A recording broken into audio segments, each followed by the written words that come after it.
Bismillahirrahmanirrahim. Assalamualaikum warahmatullahi wabarakatuh. Alhamdulillahirabbil alamin. Wa bihi nasta'in ala umuri dunya waddin. Wassalatu wassalamu ala habibina wa nabiyyina wa rasulina wa syafi'ina Muhammadin wa ala alihi wa sahbihi wa man tabi'ahum bi ihsanin ila yaumiddin. Allahumma shalli wa sallim wa barik 'alaika ya sayyidi ya Rasulullah wa ala alika wa sahbika wa man tabi'aka ila yaumiddin. Amma ba'du. Yang berbahagia dan sama-sama kita hormati Presiden Iqra Foundation bersama seluruh pengurus,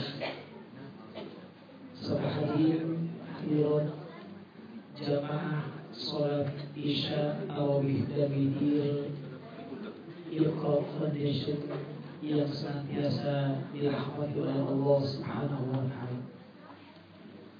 Alhamdulillah, pada malam yang mulia dan istimewa ini kita semua dapat duduk bersimpu dan bersama di tempat yang insya Allah dimuliakan oleh Allah, dalam rangka beribadah, dalam rangka lebih dekat dan lebih mengabdi kepada Allah Subhanahu wa Ta'ala.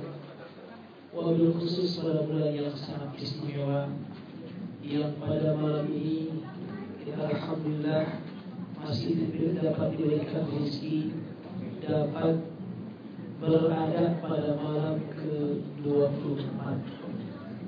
Mudah-mudahan malam ini juga malam-malam yang telah kita lewati dan akan kita lalui insyaallah senantiasa berada dalam ridha Allah Subhanahu wa Ta'ala. Jangan lupa mudah-mudahan seluruh ibadah yang kita lakukan, puasa kita, sholat kita, zakat kita, infak kita, sedekah kita diterima oleh Allah Subhanahu wa Ta'ala. Hadirin hadirat yang berbahagia, pada malam ini atau pada Ramadan ini adalah Ramadan yang hebat dan istimewa. Karena sebagaimana kita sama-sama ketahui bahwa malam ke-27 pada Ramadan ini itu jatuh pada malam yang istimewa, malam Jumat insyaallah. Dan ini hemat saya baru barangkali beberapa tahun yang lalu malam ke-27 jatuh pada malam Jumat. Dan sebagaimana kita sama-sama ketahui, Rasulullah SAW senantiasa mengingatkan kita untuk lebih mempergiat ibadah kita pada 10 terakhir, wabil khusus pada malam Ganjil, dan lebih spesial lagi pada malam ke-27.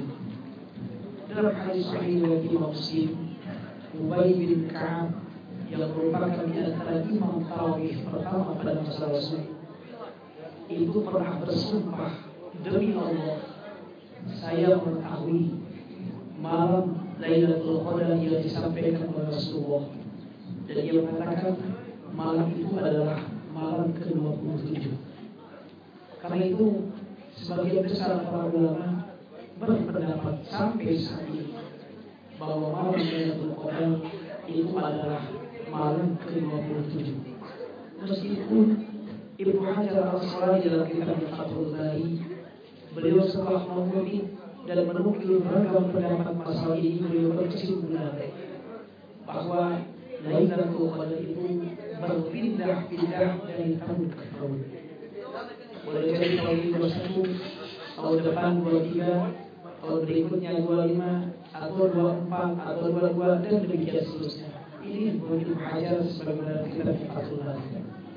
Hadirin bahagia, dalam kesempatan kali ini izinkan saya untuk menyampaikan tema sebagaimana yang diminta oleh panitia, yaitu berkaitan dengan perbuatan atau bahaya berbuat zalim. Mudah-mudahan ini paling tidak mengingatkan pada saya dan juga untuk hadirin yang berbahagia. Mudah-mudahan kita masuk orang-orang yang menjauhi perbuatan zalim aniaya, khususnya yang akan kita bahas adalah berkaitan dengan sesama manusia. Kita awali perjumpaan kita pada kesempatan malam yang istimewa ini dengan sebuah hadis masyhur diterima dari Abu Hurairah, diriwayatkan oleh Imam Muslim. Baginda Rasulullah SAW suatu hari ketika sedang berkumpul dengan para sahabat, beliau bertanya kepada para sahabat, wahai para sahabat, atadruna man muflis? Tahukah kalian orang yang bangkrut? Siapakah orang yang bangkrut itu? Lalu para sahabat otomatis dan serentak menjawab sebagaimana jawaban kita. Saya yakin kalau ada orang yang bertanya siapa orang bangkrut, jawaban kita kemungkinan besar akan sama dengan apa yang disampaikan oleh para sahabat Rasulullah SAW. Kata para sahabat, ya Rasulullah, orang yang bangkrut di antara kami adalah orang man la dirham lahu wa la mata'. Orang yang tidak mempunyai uang, tidak mempunyai dirham, dan juga tidak mempunyai barang. Atau barangkali dengan istilah kita, orang yang tadinya kaya, kemudian tiba-tiba hancur dan hilang semua kekayaannya. Itulah yang dikenal dengan istilah bangkrut.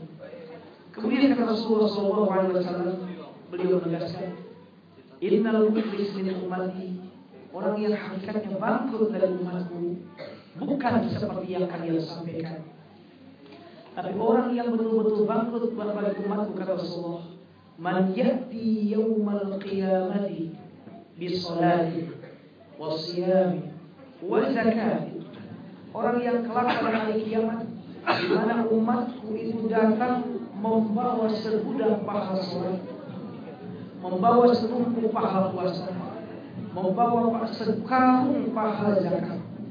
Artinya dia datang menghadap kepada Allah dengan banyak kebaikan yang telah dikerjakannya, dengan banyak pahala yang telah dikumpulkannya. Hanya saja kata Rasulullah SAW, wa ya'ti qad syatama hadza, hanya saja dia telah mencaci si Anda, wa qadhafa hadza, dia telah menuduh berzina kepada perempuan yang salihah, wa akala mal hadza, dia telah memakan harta yang tidak dibenarkan, wa safaka dam hadza, dia juga telah mengalirkan darah tanpa alasan yang dibenarkan, wa daraba hadza, bahkan dia juga telah memukul orang tanpa alasan yang dibenarkan. Lalu kata Rasulullah, fayu'ta hadza min hasanatihi wa hadza min hasanatihi. Lalu kemudian kebaikan-kebaikan pahalanya itu diberikan pada orang-orang yang telah dimusuhi dan dijahatinya sewaktu di dunia. Kemudian fa'il faniyat hasanatu, ketika kebaikannya sudah habis karena diberikan kepada orang-orang yang telah dianiaya waktu di dunia, ukhiza min khotoyahu faturihat alaihi thumma turihat finnar. Setelah kebaikannya pahalanya habis, lalu diambillah kesalahan-kesalahan dan dosa-dosa orang lain, orang yang dijahatinya itu, lalu ditimpakan kepada dia sampai akhirnya dia pun masuk ke dalam neraka. Waliyadillah. Jadi artinya kata Rasulullah, orang yang bangkrut keras adalah orang yang soleh ketika di dunia, orang yang rajin ke masjid, orang yang rajin berderma. Setiap Ramadan dia paling banyak infak. Setiap Ramadan dia yang paling gesit zakat. Ketika hari-hari yang lain dia yang paling pertama masuk ke dalam masjid. Pada hari-hari yang lain dia juga yang paling rajin untuk melakukan ibadah haji. Mungkin boleh dikatakan hajinya hampir tiap tahun. Umrohnya boleh jadi 4 kali dalam 1 tahun atau lebih dari itu. Hanya sayang kebaikannya ini tidak diiringi dengan kebaikan-kebaikan yang lain. Dia barangkali boleh jadi mengira bahwa yang dinamakan dengan ibadah hanyalah sebatas sholat, hanyalah sebatas puasa, hanyalah sebatas zakat atau ibadah-ibadah yang sifatnya vertikal. Sementara dia tidak sadar bahwa ibadah itu juga masuk di dalamnya adalah berkaitan dengan manusia, berkaitan dengan makhluk Allah yang lainnya. Oleh karena itu, saking pentingnya bahwa ibadah mencakup semua aspek, vertikal atau horizontal. Dalam surah Al-Baqarah ayat 177 Allah berfirman, "Laisal birra an tuwallu wujuhakum qibala al-masyriqi wal maghrib, walakinnal birra man amana billah wal yawmil akhir wal malaikati wal kitab wal malaikati wal kitab. Lalu berikut wa atal mala ala hubbihi dzawil qurba wal yatama wal masakin. Bahkan wal mufuna bi ahdihim idza ahadu. Dan akhir wasabina fil ba'sa'i wad dharra ila akhir ayat. Hadisnya berbahagia. Dalam ayat ini Allah menegaskan bahwa yang dinamakan kebaikan kebenaran bukan semata-mata orang hanya menghadapkan muka ke arah timur atau barat, bukan semata-mata dia sholat, tapi kebaikan yang hakiki kata Allah, kebenaran ataupun kebaikan yang sejati adalah orang yang beriman pada Allah. Kemudian setelah itu mereka juga menepati janji, mereka juga sabar, mereka juga senantiasa sabar kepada Allah ketika sarro ataupun ketika borong. Itu artinya digabungkan antara ibadah yang sifatnya vertikal dengan ibadah yang sifatnya horizontal. Bahkan dalam ayat ini kalau dilihat dari segi bahasa, Allah mengakhirkan isim laisa. Makanya laisal birro. Padahal biasanya laisa itu isimnya setelah laisa biasanya isim laisa. Di mana laisa ini dalam bahasa Arab sebagai kita ketahui tarfa'ul isma wa tansibul khabar. Merangkapkan isimnya, menasabkan khabarnya. Laisal ustadu fil baiti atau laisal ustadu mahir. Namun dalam ayat ini Allah berkata laisal birro. Ini kata para ulama, birro disebut sebagai khabar. Sementara isimnya adalah masdar muawwal dari an ataupun an dan fi'ilnya fi mahalli raf'in isim laisa. Dan ini kata para ulama, dengan diakhirkan atau dikedepankan khabarnya ingin menekankan bahwa itulah kebaikan yang hakiki yang bisa menggabungkan antara vertikal dan horizontal. Lalu saya melihat dalam syarah Imam Nawawi terhadap Sahih Muslim, beliau mencoba mensyarahnya seperti ini. Kata beliau, laisa amma man laisa lahu malun wa man qalla maluhu fannasu yusammunahu muflisan wa laisa huwa haqiqatul muflis. Kata Imam Nawawi, orang yang tidak punya uang atau yang sedikit uangnya, yang oleh orang-orang disebut orang yang bangkrut, sebenarnya kata beliau bukan betul-betul bangkrut. Loh, kenapa bukan betul-betul bangkrut? Lianna hadza amrun yazulu wa yanqatu bi mauti. Karena kalau bangkrut urusannya materi di dunia, itu akan hilang ketika dia meninggal dunia. Orang yang hilangnya hartanya habis, kekayaannya musnah, dia meninggal dunia, enggak lagi dikatakan almarhum yang bangkrut, enggak ada. Tapi cukup almarhum. Bangkrutnya hilang seiring dengan meninggalnya dia. Bahkan kata Imam Nawawi, wa rubbama yanqati bi asarin yuhsalu lahu ba'da dzalika fi hayati. Bahkan laqab ataupun sebutan bangkrutnya boleh jadi hilang ketika dia Allah kembalikan kekayaan.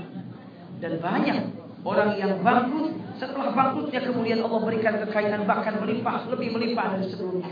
Oleh karena itu kata Imam Nawawi, hakikat yang bangkrut bukan yang seperti itu. Tapi yang betul-betul bangkrut adalah yang seperti baginda Rasulullah SAW sampaikan, yaitu orang pada kelak pada hari kiamat, di mana kebaikan yang dia bawa segudang itu habis semua. Pahala sholat, pahala zakat, pahala puasa, datang orang, ya Allah, dulu waktu di dunia dia pernah memaki saya di depan orang-orang tanpa alasan yang benar. Saya sakit hati saya ya Allah saat itu. Dan ketika dia di dunia tidak pernah dan belum pernah memaafkan kepada saya. Saya pun belum pernah dan tidak memaafkan kepada dia ya Allah. Saat ini ya Allah, aku menuntutnya ya Allah ya Rahman ya Rahim. Kalau seandainya tuntutan itu di dunia, bisa kita mengatakan, maaf ya, sorry ya, maafin saya ya. Nanti di akhirat gak ada lagi demikian. Sudah terputus. Bahkan kata Ibnu Mas'ud, nanti pada hari ketika menafsirkan firman Allah, yauma yafirul mar'u min akhihi wa ummihi wa abihi wa sahibatihi wa bani. Dari surat Al-Baqarah. Beliau mengatakan bahwa kelak pada hari kiamat, jangankan orang lain, orang yang paling dicintai oleh kita sekalipun akan mencari-cari haknya yang belum pernah ditunaikan oleh orang yang dicintainya.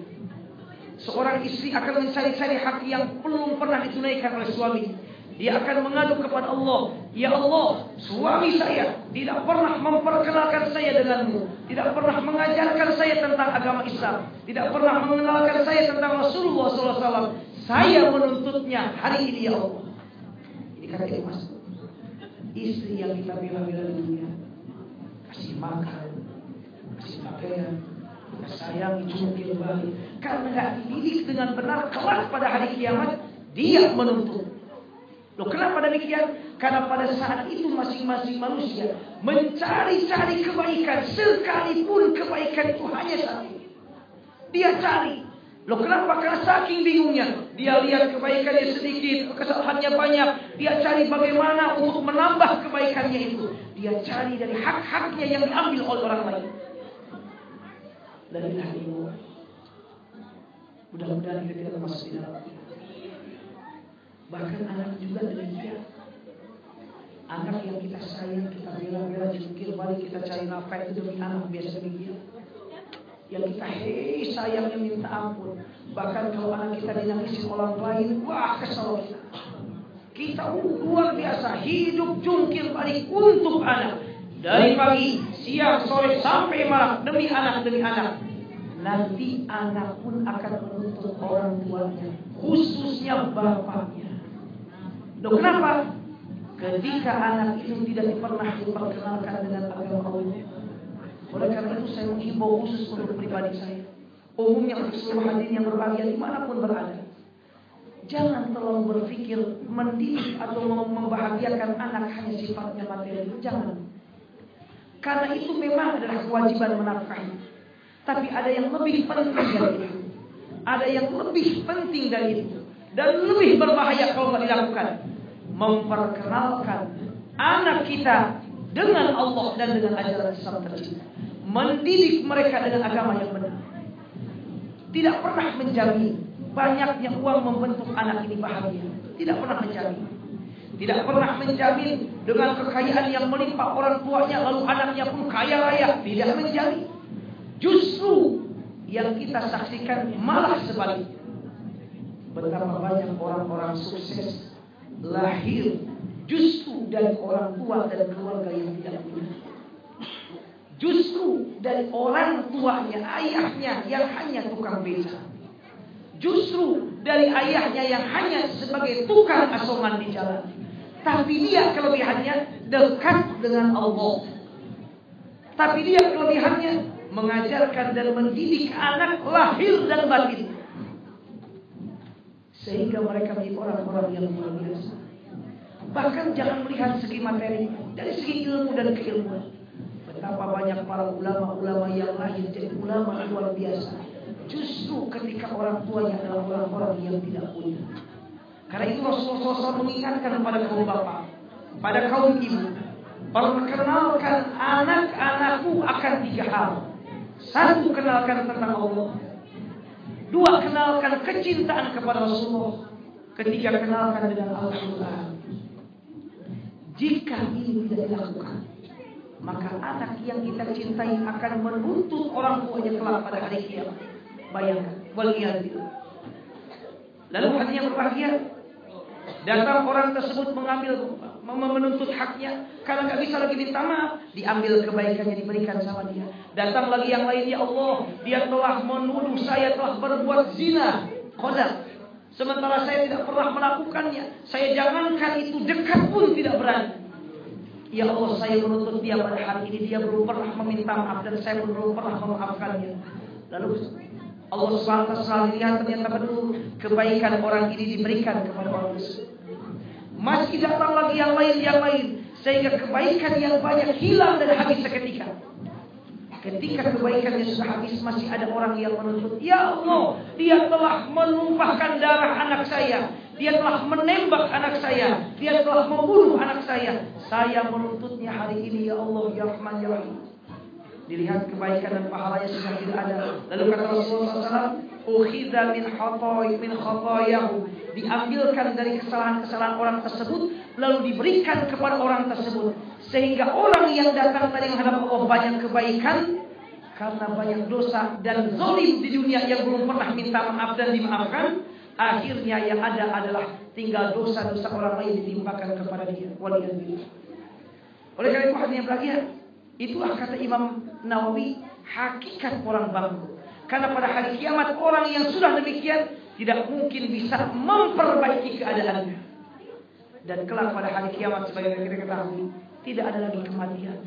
Yang ada adalah kalau dia surga, surga selama-lamanya. Kalau dia neraka, neraka untuk selama-lamanya. Waliyadzubillah. Mudah-mudahan Allah selalu menjaga kita semuanya. Amin. Lalu hadirin berbahagia, saya mencoba tadi melihat waktu di rumah tentang ayat-ayat yang berkaitan dengan zalim. Saya melihat ada surat Ibrahim. Ini Masya Allah mengingatkan kita. Kadang umat Islam suka melihat, ya Allah, itu orang-orang yang jahat, yang korupsi, yang gak pernah sholat, yang jahat sama orang, ngambil hak orang lain. Di dunia itu tenang aja hidupnya, makin lancar bisnisnya. Yang rajin di masjid mau dagang bangkrut, mau jualan digusur, mau usaha tani kemaraunya panjang. Ada saja orang yang jahat, rizkinya lancar, semuanya lancar. Kadang manusia atau sebagian dari manusia, orang muslim khususnya, terbetik, ya Allah, engkau ini gak adil. Allah menjawab dalam surah Ibrahim ayat 42, kata Allah, wala tahsabannallaha ghafilan amma ya'malu dhalimun, innama yu'akhiruhum liyaumin tashkhasu fihi al-absar. Kata Allah, jangan pernah kalian mengira bahwasanya Allah lalai dengan apa yang dilakukan oleh orang-orang yang zalim. Allah tangguhkan hukumannya kelak pada satu hari di mana mata-mata terbelalak, hari kiamat. Jadi apapun yang dilakukan manusia, kebaikan ataupun kejahatan, pasti ada balasannya. Apapun juga, apalagi perbuatan zalim yang dilakukan oleh manusia, jelas pasti adanya. Ibu gak usah khawatir ada orang maki-maki saya gak bisa melawan dia, pernah minta maaf, ya Allah sakit hati ini, saya gak bisa memaafkan, mana keadilanmu ya Allah, saya gak bisa membalasnya. Gak usah khawatir, Allah pasti akan membalas dan mencatatnya sebagai perbuatan dosa. Bahkan para ulama mengatakan al-mazlumun humul muflihuna fil akhirah. Orang-orang yang dianiaya, dizolimi di dunia, kelak pada hari kiamat akan menjadi orang-orang yang paling beruntung. Sebaliknya orang-orang yang berbuat aniaya di dunia, kelak pada hari kiamat dia akan menjadi orang-orang yang paling susah dan buntu. Makanya para ulama, khususnya kaum sufi, mengatakan kami sangat bahagia ketika kami dizolimi. Mudah-mudahan zolim yang dilakukan mereka pada kami ini menjadi kebaikan yang tanpa kami melakukannya. Oleh karena itu, hadirin berbahagia, orang-orang yang zalim adalah orang-orang yang beruntung kelak pada hari kiamat. Orang yang berbuat aniaya, yang jahat khusus kepada manusia, maka dia akan orang-orang yang amat sangat beruntung pada hari kiamat. Oleh karena itu Allah menegaskan sekali lagi, jangan pernah kalian mengira. Makanya menggunakan nun taukid, wala tahsabannallaha, menekankan, jangan kalian mengira bahwasanya Allah lalai, Allah tidak tahu dengan apa yang dilakukan oleh orang-orang jahat. Jangan pernah kira itu. Tidak ada satupun kebaikan kecuali Allah menghitungnya. Tidak ada satupun kejahatan kecuali Allah memperhitungkannya. Bukankah Allah berfirman, "Faman ya'mal mithqala dzarratin khairan yarah, wa man ya'mal mithqala dzarratin syarran yarah." Bahkan secara ilmu bahasa, dalam ayat tersebut Allah menggunakan kata yarah. Yaro itu dalam bahasa Arab, ro'a yaro itu adalah fi'il, artinya melihat, bukan nazar. Nazar lihat. Ini menggunakan ro'a. Ro'a itu dalam bahasa Arab itu adalah nau'un yufidul yaqin, fi'il yang mempunyai pengertian betul-betul yakin. Seolah-olah mengatakan kebaikan yang dilakukan oleh manusia, sekecil apapun, pasti dia akan melihat balasannya. Kejahatan yang dilakukan oleh seseorang sekecil apapun juga pasti dia akan melihat balasan. Bahkan ada yang bagian ini ayat surat Az-Zumar ayat 47. Subhanallah, Allah mengatakan untuk orang-orang yang berbuat zalim, walau anna lil ladzina zalamu ma fil ardi jami'an wa mithlahu ma'ahu laftadaw bih. Kalau seandainya, kata Allah, Orang-orang yang dulunya di dunia atau orang yang di dunia senantiasa berbuat jahat dan aniaya khusus kepada sesama manusia. Dia memiliki seluruh apa yang di bumi, seluruh yang di langit, bahkan yang lebih dari itu atau yang sebanding dari itu ataupun yang lebih dari itu. Mereka begitu ditampakkan hukuman dan siksaan kelak pada hari kiamat, mereka pasti laftadau bihi. Kalau bisa mereka akan menebusnya. Saking besarnya dosa yang Allah siapkan untuk orang-orang yang berbuat jahat. Kalau mereka mempunyai semua yang di dunia ini, dan kalau bisa ditebus, kalau bisa diganti hukuman itu dengan semua kekayaan yang dia miliki, dia akan keluarkan dengan sangat senang hati. Ini saking menunjukkan betapa besarnya hukuman dan siksa bagi orang-orang yang berbuat aniaya. Bahkan hadirin yang berbahagia, saya kemudian melihat dalam hadis Rasulullah SAW, ada sebuah hadis riwayat Imam Bukhari Muslim, diterima dari Sayyidah Aisyah. Kata Rasulullah SAW, man zalama qida shibrin atau qaida shibrin minal ard tuwiqahu min sab'i aradin. Kata Rasulullah, siapa yang berbuat jahat qaida shibrin minal ardi, mengambil hak orang lain hanya satu jengkal tanah. Satu jengkal. Satu jengkal ini kalau jari saya mungkin 8 cm barangkali. 8 cm. Saya yakin kalau dijual 8 cm nggak ada yang mau. Untuk apa? Dibuat ini nggak bisa. Kalaupun untuk duduk kursi hanya sebelah mungkin yang nggak bisa yang lain. Oh, ini saking menunjukkan sedikitnya. Seseorang yang mengambil tanah orang lain, sekalipun sedikit dan kecil, sekalipun hanya seukuran satu jengkal, kata Rasulullah, tuwiqalahu, maka Allah akan mengkalungkan tuwiqahu min sab'i aradin. Allah akan mengalungkan di lehernya 7 lapis bumi. Mengambil satu jengkal 7 lapis bumi akan dikalungkan. Bayangkan kalau sedikit saja, balasannya begitu dahsyat. Apalagi mereka yang berbuat aniayanya dalam jumlah dan porsi sangat banyak. Naudzubillah. Kalau seandainya mereka yang berbuat zalim, aku barangkali saya juga termasuk, dan mudah-mudahan tidak, di Indonesia mengetahui betapa besarnya hukuman yang akan Allah timpakan pada mereka. Apalagi jika mereka mengambil hak berupa hak yang miliknya seluruh rakyat Indonesia. Seluruh rakyat Indonesia. Bayangkan, kepada siapa dia meminta maafnya? Kepada siapa dia meminta maafnya? Dia korupsi, ngambil harta orang. Enggak, orang Indonesia sekarang yang hidup ada 200 juta. Tapi banyak yang sudah meninggal dunia yang juga nyimpan uangnya. Makanya dosa orang yang berbuat jahat, khususnya orang yang korupsi, tidak pernah tergambarkan betapa besarnya hukuman untuk mereka. Sementara kata para ulama, ketika dosa itu berkaitan dengan manusia, ketika dosa itu berkaitan dengan manusia, Allah tidak akan mengampuni sebelum orang yang dianiayanya itu memaafkan dan mengampuni. La ilaha illallah. Astagfirullahaladzim. Banyak naudzubillah. Mudah-mudahan Allah menjaga kita semua dari perbuatan zalim dan aniaya. Satu jengkal tanah seperti itu. Jadi jangan pernah ada pikiran begini. Udah apa-apa korupsi berangkat haji kan bebas semua dosanya. Karena siapa? Sholat menghapus kesalahan dan dosa, hilang semuanya, enak saja. Enggak demikian. Penjelasan para ulama dari A sampai Z, perhatikan para ulama, bahwa mereka yang berbuat jahat dengan sesama manusia, Allah baru akan mengampuni ketika orang yang dijahatannya itu sudah memaafkan. Bahkan Imam Nawawi juga yang lainnya mengatakan, di antara taubat berkaitan dosa dengan sesama manusia, selain menyesal, selain juga tidak akan mengulanginya dan mengisi dengan baik, ditambah yang berikutnya, harus ada maaf dari orang yang dijahatinya.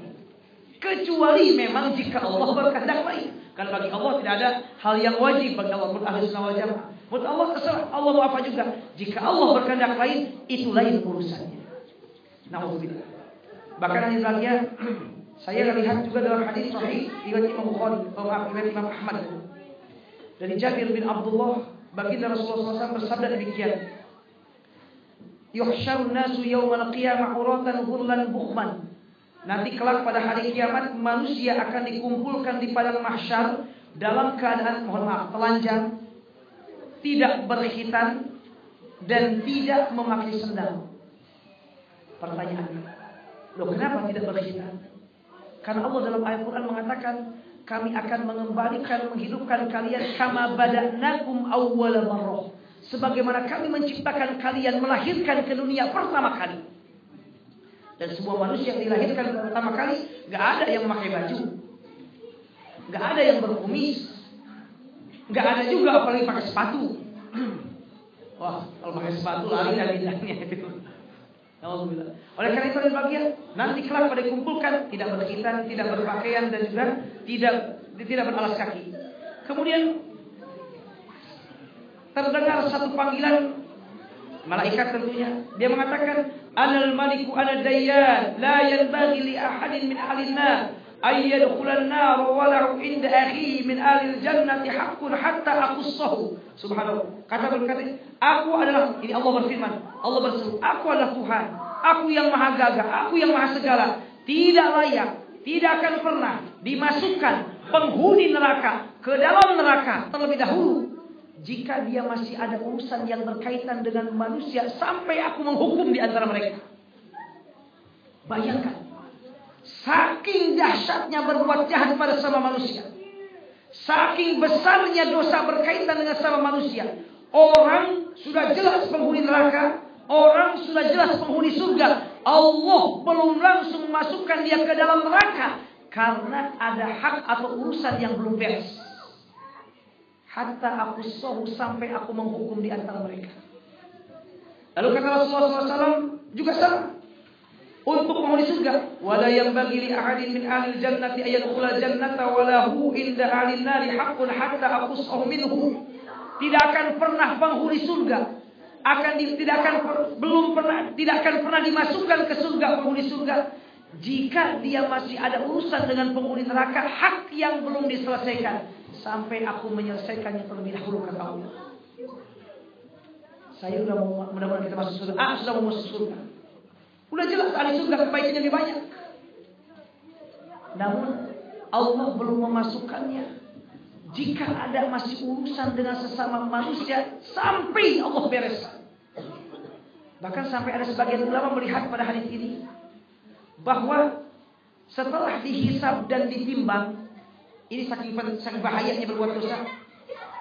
Setelah ditimbang dan dihisab, lalu kemudian masih ada tersisa kejahatan, dan dia bisa disatukan oleh surga, Allah tetap tidak akan pernah memasukkannya sampai urusannya beres. Kalau ternyata penghuni surga ini berbuat jahat kepada orang tersebut dan dia belum memaafkan, dia juga belum meminta maaf waktu di dunia, lalu dosanya ini adalah besar, atau kemudian malah mempertambah timbangan menjadi dosanya yang lebih banyak, yang tadinya sudah siap masuk ke surga, mohon maaf, loncat ke dalam neraka.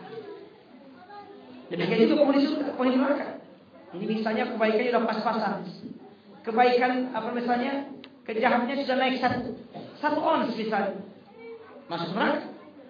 Cuma ternyata dia punya hak yang dia pernah dimusuhi oleh orang penghuni surga misalnya.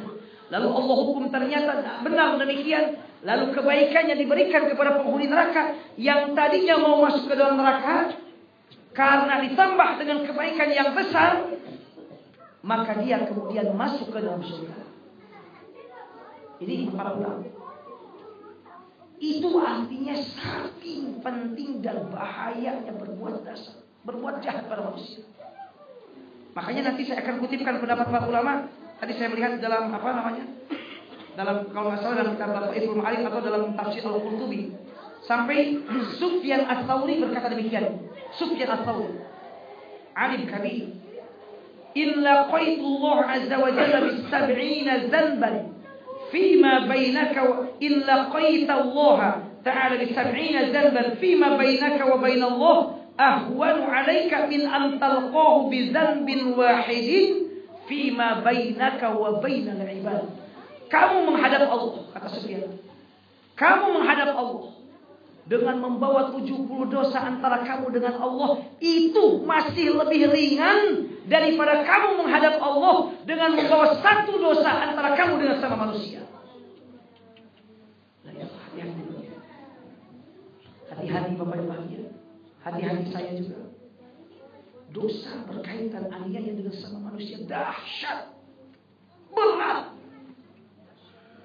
70 dosa antara kamu dengan manusia, kata Sufyan, dengan Allah, itu masih lebih ringan daripada kita menghadap Allah membawa dosa, 1 dosa antara saya, antara bapak ibu dengan sesama manusia, termasuk di dalamnya antara suami dan istri, antara anak dan orang tua, antara orang tua dan anak. Karena berbuat zalim bukan hanya untuk orang lain, bahkan boleh jadi berbuat zalim justru lebih banyak kita lakukan pada orang-orang yang terdekat dengan kita. Makanya jangan sungkan, jangan pelit untuk minta maaf kepada pasangan kita. Maafin, Papa banyak salah. Papa mengaku banyak banget kesalahan, ya Allah. Mama orangnya baik. Kemudian kata mamanya, istri soleha. Sama Pak. Mama juga sama, jangan begini. Iya dong, aku dong sekarang. Nah. Dua-duanya. Besok lagi. Kemudian kata mamanya, Pak, maaf juga Mama yang banyak dosa. Papa nggak ada apa-apanya. Papa jungkir balik cari nafkah di luar, Mama di rumah. Mama yang harusnya melayani, Mama nggak melayani. Justru yang banyak salah ini Mama, Pak. Maafin Mama. Subhanallah. Dicium oleh papanya. Sama-sama maafkan. Kok ibu, bapak yang bahagia, mencium istri itu pahalanya besar. Ya Allah. Sunnah, bukan hanya sunnah Rasul, bahkan Rasulullah SAW dalam sebuah hadis. Boleh jangan dikatakan hadis riwayat, dhaif. Tapi karena fadil amal kita ambil. Bapak yang bahagia, sampai ada sebuah hadis begini atau riwayat.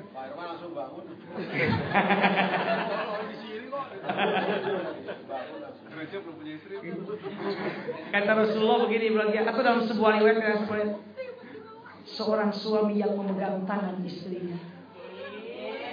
Allah. Gak tahu di Australia boleh nggak, kalau di Mesir suami istri pegangan begini. Dan jangan heran juga kalau di Mesir laki-laki pegangan begini, itu menunjukkan akrab pertemanan. Kalau di sini wah ngerti ya kan. Di Mesir kemana-mana begini. Kalau bapak boleh dipegang begini sama orang Arab, itu bukan apa-apa, menunjukkan pertemanan yang sudah terikat dekat. Atau mohon maaf, kalau dicium. Jadi kalau laki-laki bisa bertemu, oh dicium, ceplok. Nah itu, wah kalau di sini, itu menunjukkan dia sangat kangen ya, sangat pertemanannya sudah sangat kuat.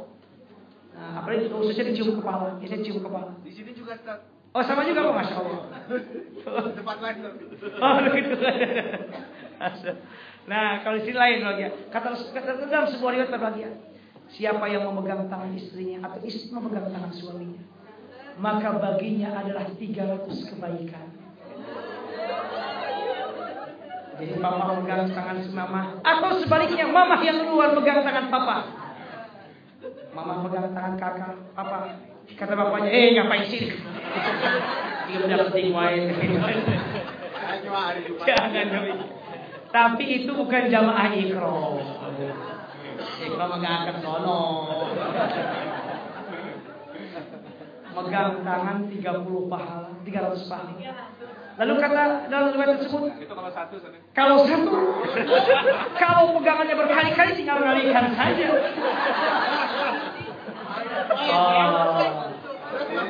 Tapi jangan begini, pegang 1 300 pahala, 2 300. Makin besar dengan penuh hati, makin besar pahala.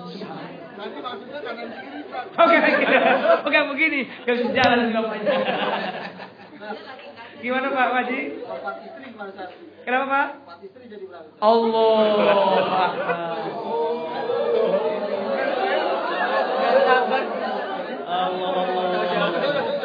Subhanallah. 4 istri. Tinggal mengalihkan saja. Jadi mah mohon tangan-tangannya ke depan kan, rangkai begini semua yang tuh. 300 kali 4 1200. Laris manis. Tapi kalau tidak adilnya ngalihkan juga semuanya. Subhanallah. Bahkan saya melihat kalau berkaitan dengan pernikahan tidak ada satupun kecuali berpahala semuanya. Mohon maaf sekali lagi, mohon maaf. Hadis sahih. Kata Rasul, sampai hubungan badan pun itu ada pahalanya. Sampai para sahabat kaget, ya Rasulullah, hubungan badan suami istri ada pahalanya? Iya. Bukankah kalau seseorang menyimpannya di tempat yang haram dia berbuat dosa? Maka apalagi demikian juga dengan menyimpan di tempat yang halal dia akan mendapatkan pahala.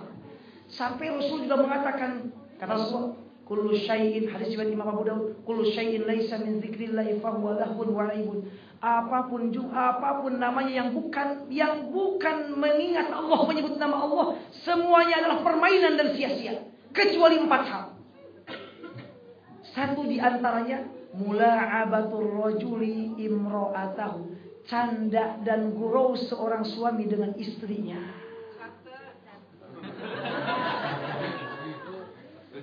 Candanya seorang istri dengan suaminya berpahala, bukan, dan termasuk bagian zikir. Subhanallah.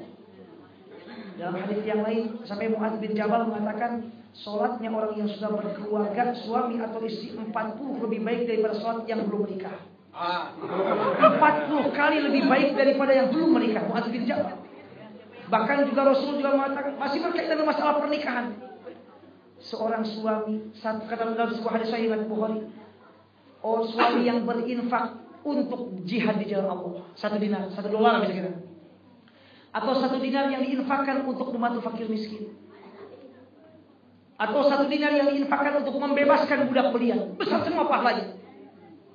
Dan 1 dinar yang diberikan untuk keluarganya, yang paling besar pahalanya 1 dinar yang diberikan untuk keluarganya. Kalau gitu kasih keluarga semua. Wah, maksudnya bagus sekali lagi ya. Kalau demikian berikan pada keluarga semuanya. Tentu tidak demikian. Loh kenapa? Karena hadis ini kata para ulama berkaitan dengan infak dan sedekah untuk melapangkan, memacu suami, melapangkan keluarga pada istrinya. Karena akhirnya udah saya nggak infak lagi ke ikro, nggak ada sedekah lagi. Kenapa? Untuk papa mama semuanya, untuk mama dan istri. Akhirnya yang lain pada bangkrut, akhirnya miskin semuanya. Tapi ini hanya bagi bapak yang bahagia. Ini menekankan Rasulullah dalam Islam, jangan sampai terjadi seorang suami peduli infak di luar sementara keluarganya sulit, istri dan anaknya susah. Nah ini yang tidak diperbolehkan. Bahkan hanya bahagia, Rasul mengatakan dalam hadis yang lain, berinfak kepada keluarga bapak yang bahagia, selain dapat pahala nafkah yang wajib juga dihitung sebagai sedekah. Hadis sahih riwayat Muslim.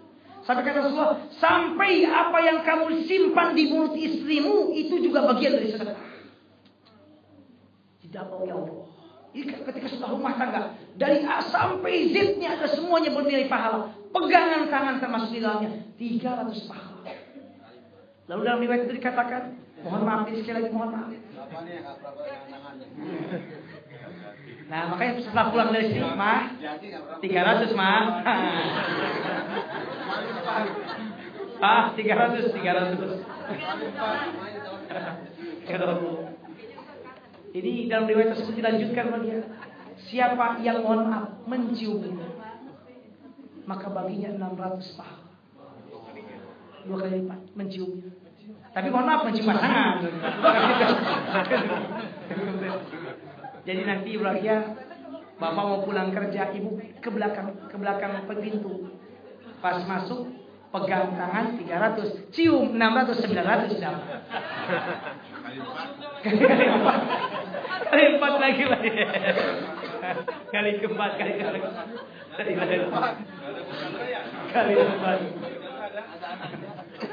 Tapi ibu bahagia, saya mohon maaf keluar sedikit dari sini. Ke Mesir kan banyak orang Syria, banyak sekali orang Syria. Perempuan-perempuan Syria banyak sekali. Dan memang di Mesir untuk yang kaya dianjurkan poligami. Karena kasihan, suaminya pada meninggal, anaknya banyak sekali Mesir orang-orang Syria. Bahkan mohon maaf sekali lagi, mohon maaf. Perempuan mohon maaf sekali lagi, cantik saya yakin di negaranya mungkin orang berada. Itu minta-minta, karena nggak punya. Masjid-masjid semuanya, saya yakin itu orang berada. Akhirnya untuk pemerintah di Mesir, maksudnya ada beberapa ini menyarankan untuk menikahi mereka bagi yang sudah mampu. Yang mau daftar silakan. Mau daftar silakan ke depan. Kalian Indonesia dulu. Lokal.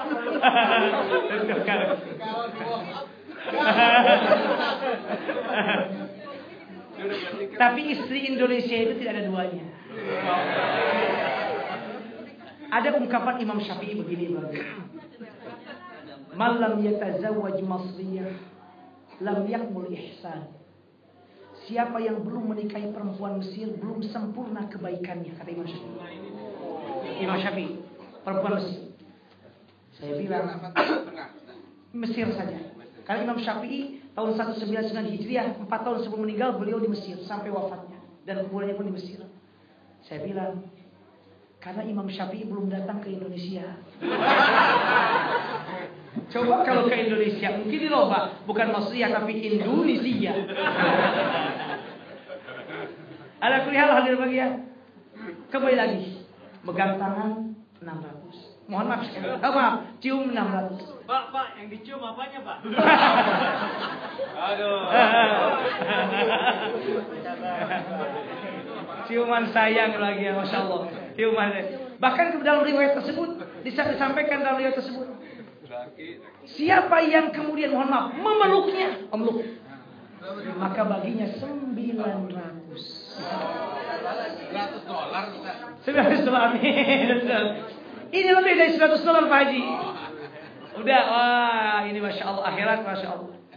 Oleh karena itu ibaratnya, Itikaf nggak dapat. kalau itikaf nggak dapat, jangan dulu itikaf. Syadra mizar, menjauhi sedikit. Ada yang lebih besar, itu Lailatul Qadar bagi yang kita itikaf Insya Allah. Ini luar biasa. Malam ini itikaf di Rumah semuanya, itikaf di rumah sekarang. Orang bilang bukan itikaf, katanya istrikaf. Alakul ini luar biasanya Islam. Oh kalau demikian bagaimana kalau saya pegang tangan, saya cium, kemudian saya peluk, Pak? Ini betapa Islam ingin mengatakan perlunya suami istri untuk mesra, untuk saling sayang, karena semuanya bernilai ibadah. Kata Bunda John, saya harus bawa istri saya ke sini. Diam aja dah. Diam.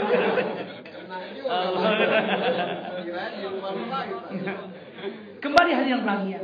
Tapi sebaliknya, kalau istri ada haknya yang tidak ditunaikan oleh suami, atau sebaliknya, dan belum meminta maaf kelak pada hari kiamat, satu sama lain akan saling menuntut. Bahkan bagian, coba perhatikan dalam surat Abasa. Yauma yafirrul mar'u min akhi wa ummihi wa abihi wa sahibatihi wa bani likulli imri'in minhum yawma idzin sya'nun yughni. Yang disebutkan dalam ayat ini orang-orang terdekat. Ketika manusia lari dari saudaranya, dari ibu dan bapaknya, dari anak-anaknya. Artinya apa? Urusan masalah yang paling banyak, masalah zalim ini banyak terjadi bukan dari orang jauh, bukan dari orang yang tidak kenal, tapi dari orang yang hidup dekat dan dekat dengan kita. Saya kembali mengingatkan, jangan sungkan dan jangan pelit untuk maaf-maafan suami istri. Jangan nunggu lebaran terus. Idul Fitri baru maaf-maafan. Setiap selesai sholat, setiap bulan maafkan. Bahkan ada, saya membaca salah satu riwayat, saya tidak tahu ini dari tabi'in atau dari yang lain. Seorang perempuan yang sangat solehah, setiap sebelum tidur dia selalu mau nanyakan kepada suaminya, Mas, apakah hari ini ada kesalahan yang telah saya lakukan? Kalau ada, mohon dimaafkan. Bahkan kalaupun tidak ada, Mas, saya mohon maaf atas kesalahan. Barangkali hari ini ada yang telah menyinggung Mas, ataupun hal yang tidak enak. Suaminya juga sama-sama maafkan juga. Seandainya dan takut tidur ini menjadi tidur yang terakhir meninggal dunia. Sementara Rasul mengatakan, seorang istri yang meninggal dan suaminya ridho dengan istrinya itu, maka wajib bagi istri adalah surga. Suaminya ridho. Oleh karena itu bahagia, jangan sampai terganjal karena urusan-urusan berbuat aniaya satu sama lain. Karena untuk mendapatkan ibu itu harus menyingkirkan sekian banyak pesaing lainnya. Untuk mendapatkan bapak harus jungkir balik puasa Senin Kamis. Saya yakin ibu betul lah. Bahkan bukan hanya itu, untuk mendapatkan Pak Haji Nur harus tahajudnya berbulan-bulan ibu. Sekarang Allah sudah mengabulkan dan memberikan. Enggak salah. Allah sudah memberikan. Jangan sampai disia-siakan, apalagi dinodai dengan perbuatan zalim dan aniaya. Hadirin yang berbahagia. Kemudian hatta lakmah, sampai sekalipun tamparan. Sekalipun tamparan, nanti orang yang ditamparnya akan menuntut kelak pada hari kiamat. Makanya jangankan manusia, Rasulullah SAW dalam hadis yang lain riwayat Imam Muslim dari Abu Hurairah, hewan pun satu sama lain ketika berkaitan dengan perbuatan zalim aniaya akan saling menuntut. Hewan sekalipun. Rasulullah SAW bersabda, la tu'addunnal huquq ila ahliha yaumal qiyamah hatta yuqada ay yuqtas lisyatil jalha minasyatil qarna. Kelak pada hari kiamat, semua hak akan diberikan kepada pemiliknya. Ada hak yang bertunaikan, berikan semuanya. Akan dihukum demikian. Sampai seekor domba yang tidak bertanduk akan menuntut domba yang bertanduk. Loh, kenapa? Karena ketika di dunia domba yang bertanduk nyeruduknya. Domba yang bertanduk nyeruduknya. Padahal hewan itu nggak ada taklif, nggak kayak manusia. Nggak ada hewan kamu sholat 5 waktu udah belum? Nggak ada. Mereka bebas. Tapi ketika berkaitan dengan perbuatan zalim dan aniaya, Allah akan menunjukkan dan akan menghukum di antara keduanya, sekalipun hewan.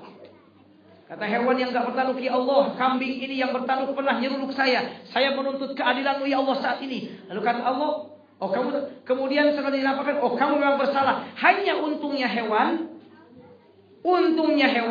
tidak ada yang dimasukkan ke dalam neraka. Begitu selesai masalah, udah kamu salah, jelas salahnya, lalu jadilah kalian tanah, kembalilah kembali tanah. Makanya dalam surat An-Naba kalau tidak salah, orang-orang kafir menginginkan apapun neraka. Ya laitani kuntu turaba. Ya Allah, ingin seandainya aku daripada siksa dalam neraka, mending dijadikan tanah saja. Sebagaimana engkau menjadikan tanah hewan-hewan itu.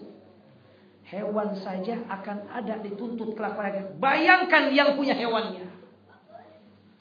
Karena itu yang terakhir adalah bagian. Oh, jangan dulu ini, Masya Allah. Saya kutip dalam hadis Imam Tabrani dan Bukhari dalam Adab Mufrad, hadisnya hasan. Bi isnadin hasanin. Baginda Rasulullah SAW bersabda, man doroba sawqan zaliman. Siapa yang mukul seseorang karena perbuatan zalim dengan 1 kali pecut, 1 kali tombak, 1 kali tongkat, 1 kali, karena perbuatan zalim tanpa alasan yang benar. Apa kata Rasulullah? Iqtassa minhu yaumal qiyamah, maka akan dikisos kelak pada hari kiamat. Artinya apa? Dituntut oleh orang yang dianiayanya. Makanya kalau boleh saya mengatakan, enggak apa-apalah dizolimi, yang penting jangan menzolimi. Karena orang yang dizolimi di dunia, insya Allah dia akan jadi orang yang berbahagia dan beruntung di akhirat kelak. Terakhir, saya ingin kutipkan sabda Rasulullah SAW dalam sebuah hadis sahih riwayat Imam Bukhari diterima dari Abu Hurairah. Man kanat indahu mazlamah li akhihi min 'irdihi aw min syai'.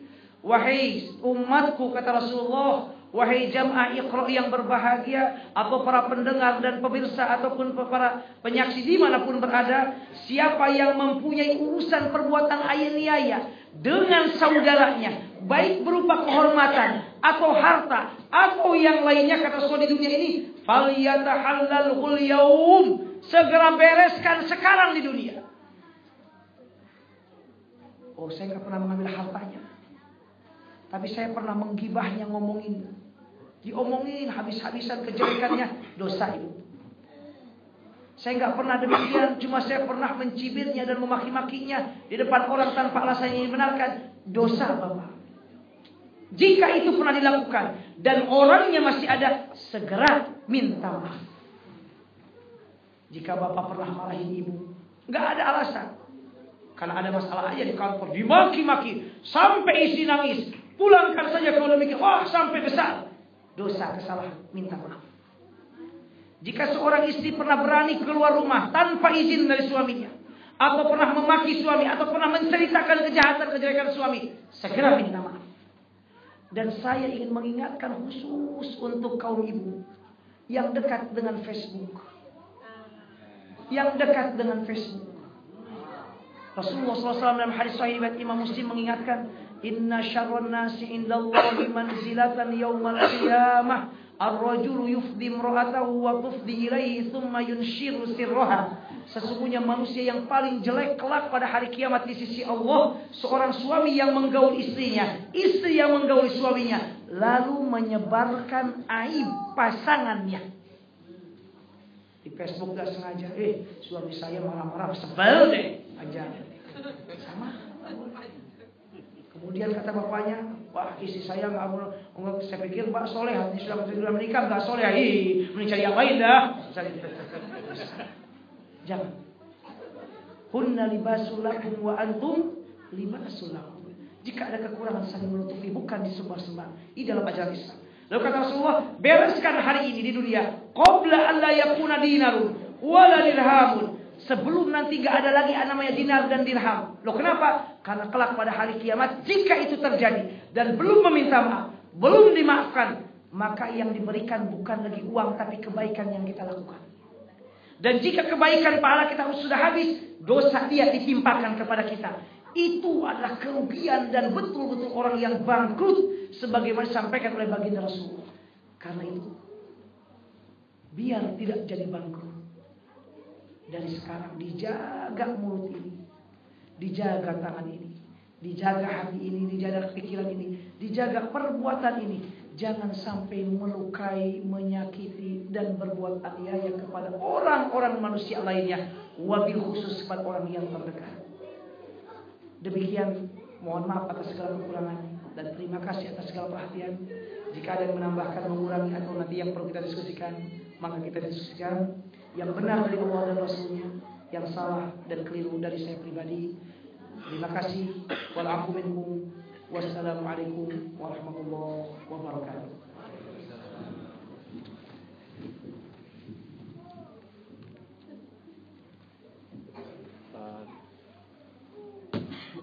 Kan tadi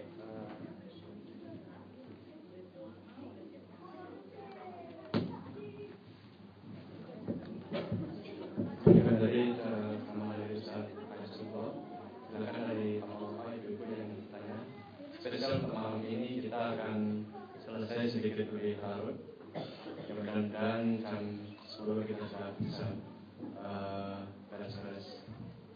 Jadi masih ada setengah jam para Bapak Ibu untuk bertanya pada pasien yang ready.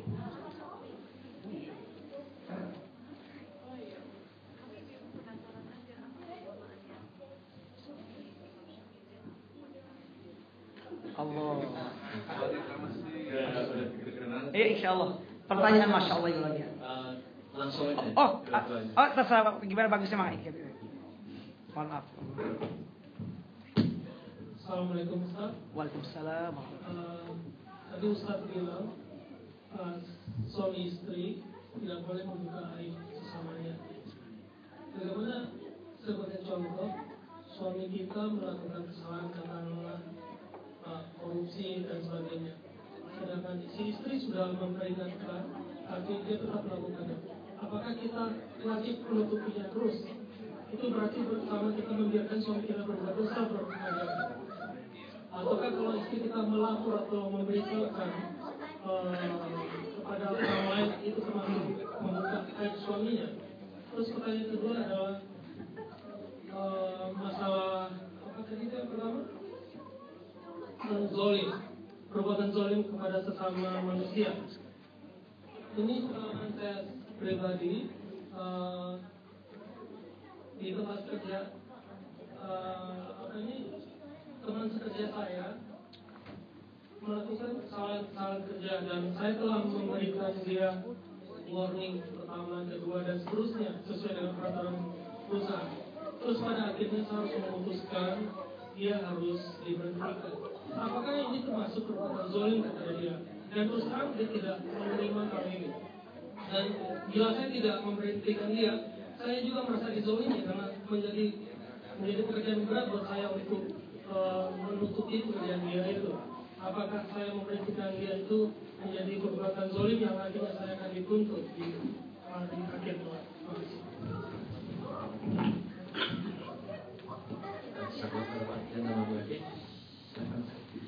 Terima kasih, pertanyaan yang sangat bagus sekali dari Bapak. Ini ungkapan Imam Syafi'i ini apa maksudnya? Kok sampai Imam Syafi'i mengatakan siapa yang belum menikahi atau tidak menikahi wanita Mesir maka belum sempurna kebaikannya. Ibu yang berbahagia, ini karena memang kalau kita saksikan dalam sejarah Islam, Imam Syafi'i ini adalah ingin saking kagumnya dengan wanita-wanita Mesir zaman dahulu kala. Kalau kita lihat saksikan dalam sejarah Islam, banyak wanita-wanita luar biasa dalam Islam yang menjadi ikon perempuan dalam Islam itu adalah orang Mesir. Sekali lagi, banyak wanita-wanita yang diabadikan oleh Allah atau oleh Rasulullah SAW dalam ajaran Islam itu adalah orang atau wanita-wanita Mesir. Pertama, dalam surah At-Tahrim ayat 9 kalau tidak salah, Allah berfirman, وَضَرَبَ اللَّهُ مَثَلًا لِلَّذِينَ آمَنُوا امْرَأَتَ فِرْعَوْنَ إِذْ قَالَتْ رَبِّ ابْنِ لِي عِندَكَ بَيْتًا فِي الْجَنَّةِ. Kata Allah, Allah memberikan contoh untuk semua orang-orang yang beriman, semua laki-laki atau perempuan. Siapa yang diberikan contoh, dijadikan contoh oleh Allah? Istrinya Fir'aun. Ini menurut para ulama, istrinya Fir'aun yang dimaksud dalam ayat ini bernama Asiyah binti Muzahim. Ini orang Mesir. Bayangkan, suaminya Ramses II mengaku sebagai Tuhan. Ana rabbukumul a'la. Dan surat surah An-Naba itu apa itu? An-Nazi'at. Hal ataka hadithu Musa idh nadahu rabbuhu bil wadi al-muqaddas tuwa idhab ila fir'auna innahu taghaw. Aqul ana rabbukumul a'la. Tidak salah dalam An-Nazi'at. Aku sebagai Tuhan yang paling tinggi. Ngaku Tuhan. Dan satu-satunya yang mengaku Tuhan yang diabadikan oleh Allah dalam Al-Quran hanyalah Fir'aun. Namrud enggak. Bahkan kata Namrud sendiri enggak disebutkan dalam Al-Quran kan? Hanya para ulama ketika menafsirkan firman Allah dalam surat Al-Baqarah, alam tara ila alladhi hajja Ibrahim fi rabbih an atahu Allahul mulk. Kata para ahli tafsir, sebagiannya mengatakan itu adalah Raja Namrud, tapi Namrud namanya enggak dicantumkan. Orang jahat ada Qarun, ada Haman, ada Jalut, tapi tidak mengaku sebagai Tuhan kecuali Fir'aun ini. Suami yang mengaku Tuhan, jahatnya luar biasa sama Allah. Istrinya enggak ikut. Istrinya tetap kokoh dengan keyakinan. Bahkan dalam sejarahnya, Asiyah binti Muzahim meninggal dibunuh oleh suaminya sendiri demi mempertahankan akidah ini. Orang Mesir. Jadi banyak. Makanya Imam Syafi'i mengatakan tidak sempurna kebaikannya. Kenapa? Karena banyak wanita-wanita Mesir yang luar biasa dalam mempertahankan agama Allah, khususnya akidah. Pertama Asiyah. Yang kedua, hadis Imam Ahmad, Abu Dawud masyhur ketika berisra Isra Mi'raj. Rasul mendengar atau mencium wangi yang sangat harum sekali. Ditanyakan kepada Jibril, Jibril, ini wangi siapa kok wanginya enak banget? Kata Jibril, wahai Muhammad, ketahuilah, ini adalah wanginya Masyitoh binti Fir'aun. Dalam hadisnya demikian, binti Masyitoh, putrinya Fir'aun. Meskipun ada yang lain mengatakan bukan putri, tapi tukang nyisir putrinya Fir'aun. Dan Masyitoh ini bukan nama, gelar atau sebutan. Masyitoh dalam bahasa Arab isim fa'il dari kata masyatoh. Mush itu aja sisir. Masyitoh perempuan yang nyisir. Masyitoh perempuan tukang nyisir. Dalam hadis tersebut dikatakan putrinya Fir'aun. Ada yang mengatakan bukan Fir'aun putrinya, tapi yang melayani atau mengurus putrinya Fir'aun. Bayangkan ini, Masyitoh binti Fir'aun. Kita sudah mengenal sejarahnya. Untuk mempertahankan akidah, dia yakin, wahai tuan putri, ayah kamu bukan Tuhan. Tuhan saya dan Tuhan ayah kamu dan Tuhan kamu sama. Allah bukan ayah kamu. Yakin dengan Allah, akidahnya luar biasa, kuat, mantap. Lalu dilaporkan oleh putrinya ke ayahnya ke Fir'aun. Dikatakan panggil dia, dipanggillah Masyitoh dengan keluarganya, termasuk bayinya yang masih merah. Bayinya yang masih merah.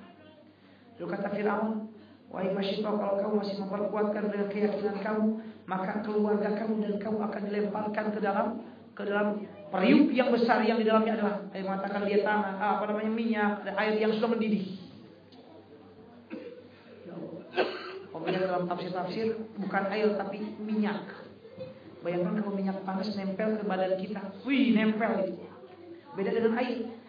Kalau minyak terus lengket sampai matang ke dalam. Minyak periuk besar, minyak mendidih. Kemudian dikatakan, wahai Masyitah, bagaimana sekarang?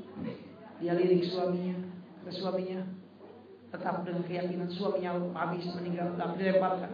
Anaknya yang besar dilemparkan. Tinggal berdua, dia dan anak yang masih merah. Nah ini berat pasti. Karena yang itu udah besar, suaminya lah udah tua, maksudnya udah kuat keimanannya. Sementara anak yang masih merah gak tahu menau dosa, tiba-tiba harus menanggung derita. Lihat dia anaknya. Ketika Masyitah namanya wanita yang ibu yang sangat manusiawi, mulai kemudian agak sedikit, aduh gimana, kasihan dengan anak ini.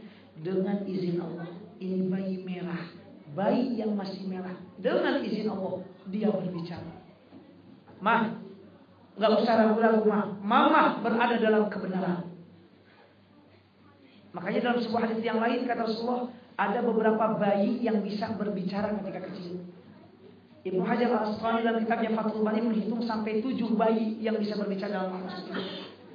Bayi Nabi Isa ketika bayi kisah Juhais di antaranya, bayi yang menjadi saksi pada kisah Nabi Yusuf, menurut sebagian ahli tafsir, termasuk di antaranya bayinya Masyitah. Dia dengan izin Allah belum saatnya berbicara karena masih merah, dia berbicara, Mama gak usah ragu, Mama berada dalam kebenaran. Mendengar itu Masyitah tekad kuatnya, dia pun loncat dengan putra atau putrinya yang masih merah itu. Lagi-lagi Masyitah orang Mesir. Yang ketiga contohnya Hajar, Siti Hajar.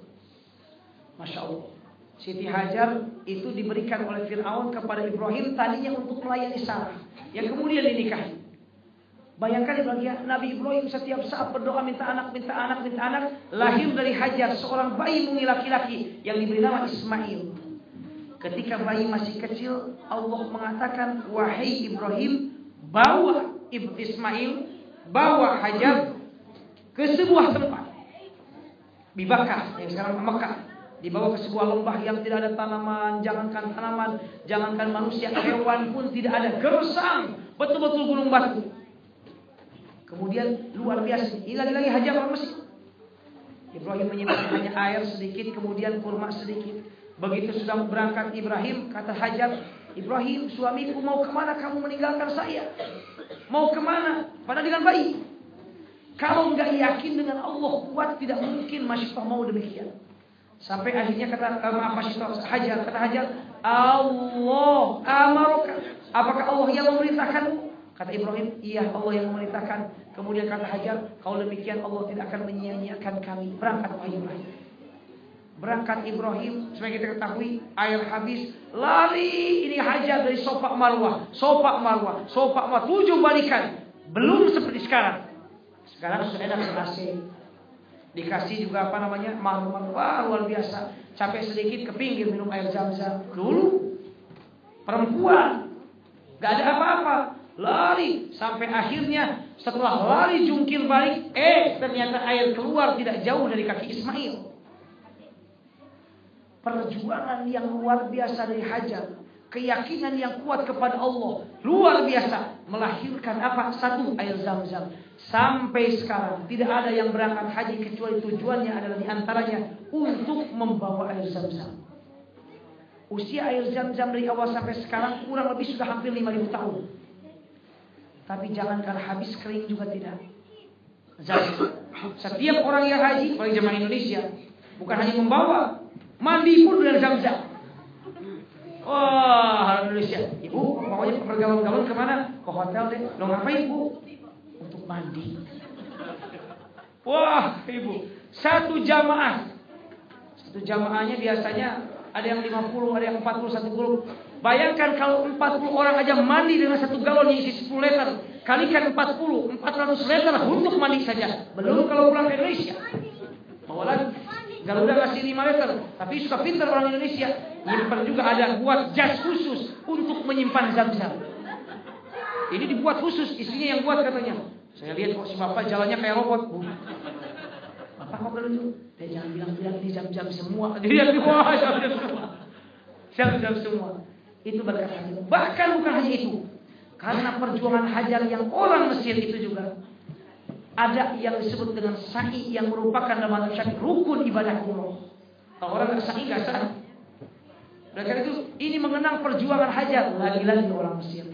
Itu barangkali kenapa sampai Imam Syafi'i mengatakan perkataan yang tadi. Pertanyaan yang kedua, pertanyaan yang sangat bagus sekali, Bapak yang bagian Masya Allah.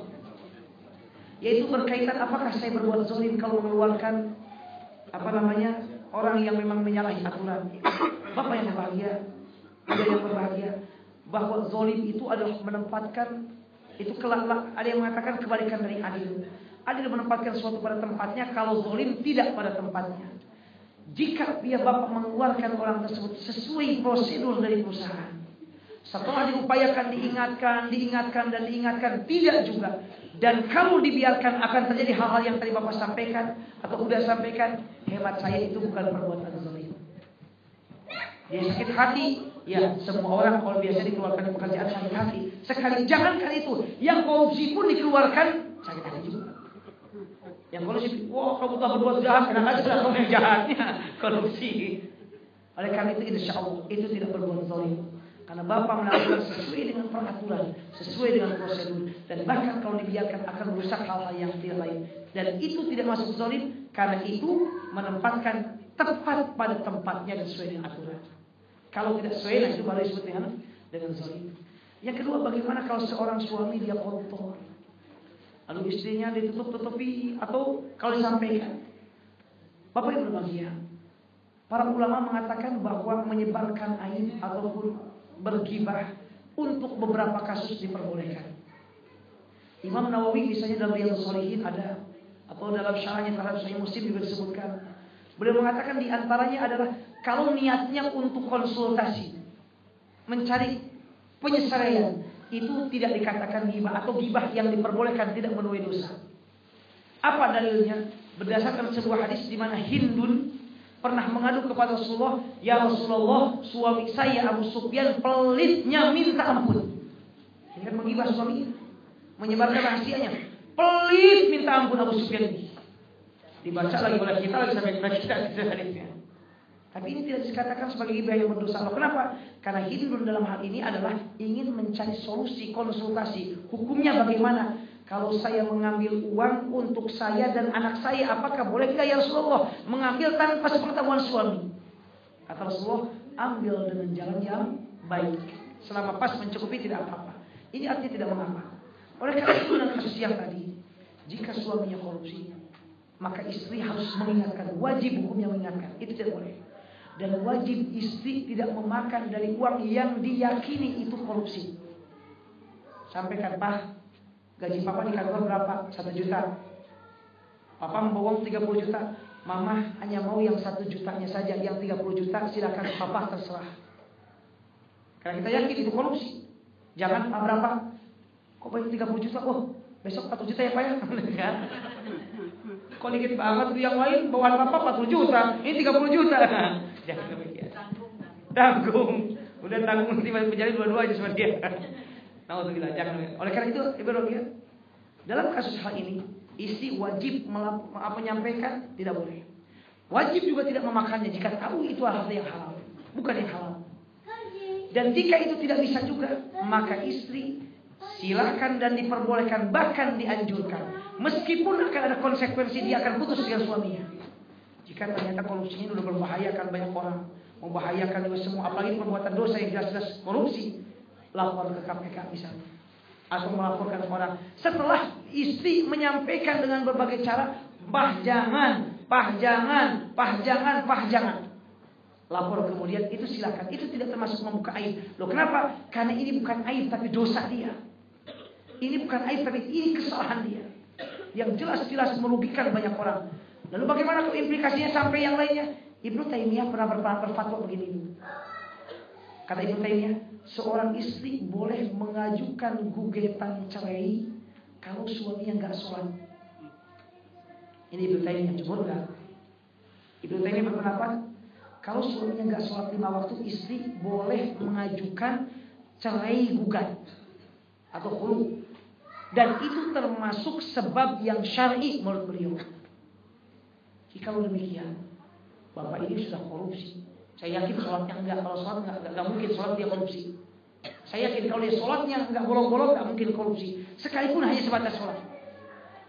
Maka berdasarkan kalau mengambil fatwa ini, istri juga bisa, Pak kalau begitu mama mau pisah saja, bapak korupsi terus. Khawatir saya makan, anak bapak makan dari harta yang haram. Tapi tentu ini jangan dilakukan. Mending usaha berbagai cara. Kalau mentok lagi, baru kemudian kita laporkan. Dan itu tidak termasuk dari ghibah atau membuka aib suami. Karena itu adalah sesuatu yang dilarang dalam ajaran Islam. Demikian barangkali. Wallahu a'lam bishawab. Wa jazakumullahu khairan katsiran. Sekolah beralasan dengan penjelasan panjang lebar kepada temannya. Mungkin ada lagi satu Pak Nur. Waalaikumsalam. Singkat saja mengenai mendolimi manusia, misalnya kita lupa siapa saja yang sudah kita dolimi, atau hutang-hutang juga kita bisa punya hutang ke seseorang tapi udah nggak tahu di mana, itu ibaratnya gimana? Pertanyaan Masya Allah. Ini pertanyaan bagus sekali Masya Allah. Bagaimana kalau kita pernah berhutang, orangnya nggak diketahui di mana tempatnya? Apa yang harus kita lakukan? Para ulama mengatakan yang pertama, cari sedapat mungkin, seoptimal mungkin orang tersebut. Karena sebagai kita ketahui, seseorang masih bergantung belum masuk ke surga sampai hutangnya dibayar. Rasulullah SAW cari, nggak bisa, wah udah optimal nggak ditemukan.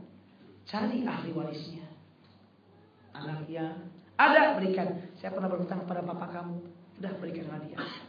Sulit juga nggak ada, sampai dicari ahli warisnya nggak ada, keluarnya nggak ada, kerabatnya nggak ada. Maka apa yang dilakukan? Dia bersedekah dengan jumlah hutang tersebut, niatkan pahalanya untuk orang tersebut. Ini kata Allah. Jadi saya pernah berhutang $200, saya infakkan ya Allah dengan niat untuk dia. Nah, sampaikan. Insya Allah. Karena memang untuk sedekah semua ulama sepakat sampai pahalanya. Itu yang dilakukan. Lalu tiba-tiba setelah kita bersedekah, datang orang tersebut hidup, maka kita harus bertanya kepada dia, waduh, saya punya hutang sama kamu tapi udah disedekahkan, gitu ya. Jika dia nggak ridho, saya nggak ridho, saya mau uang sekarang, bapak terpaksa harus mengeluarkan lagi. Jangan begini, enggak, pokoknya sudah keluarkan, kamu dapat pahala, enggak, saya perlu, nggak boleh. Nah ini implikasinya. Jadi bapak ketika dia datang, Pak Nur harus memberikan $200, maka yang tadi insya Allah jadi pahala untuk Pak Nur. Nah, jadi berikan sama dia. Itu implikasinya. Jadi oleh karena itu, jika kaitan dengan kafal tadi, yaitu yang seperti tadi. Oh, itu.